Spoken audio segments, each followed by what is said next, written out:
नमस्ते. मी Mrs Sushma Thackeray, retired teacher.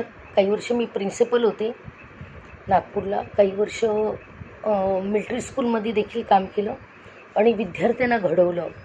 बघा, आताची परिस्थिती ही फार युद्धाची परिस्थिती आहे आणि आपले सैनिक आता कसोशीने प्रयत्न करत आहेत आपल्याला संरक्षण देण्यासाठी. तर नियमितपणे आपण पण उत्स्फूर्तपणे त्यांना रोज सामर्थ्यवान होण्यासाठी काहीतरी करायला पाहिजे. भारत मातेला जर आपल्याला सुजलाम सुफलाम ठेवायचं असेल तर त्यात एक मुंगीचा वाटा आपण पण उचलूया. आणि सर्वांनी घरी राहुकाळमध्ये जर सप्तशतीचे पाठ केले तर निश्चितपणे संकल्पयुक्त सप्तशतीचे पाठ केले तर ती ऊर्जा शक्ती, ती सप्तशृंगी माता आपल्या सर्व जे सैनिक लढत आहेत त्यांना संरक्षण देईल आणि काम फत्ते करून ते येतील, जेणेकरून भारताकडे परत वाकड्या दृष्टीने कोणी बघणार नाही आणि त्यांना शक्ती देईल.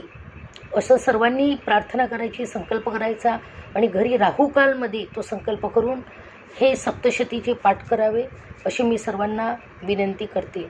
झालेली सेवा स्वामी समर्थ चरणी रुजू करते. श्री स्वामी समर्थ.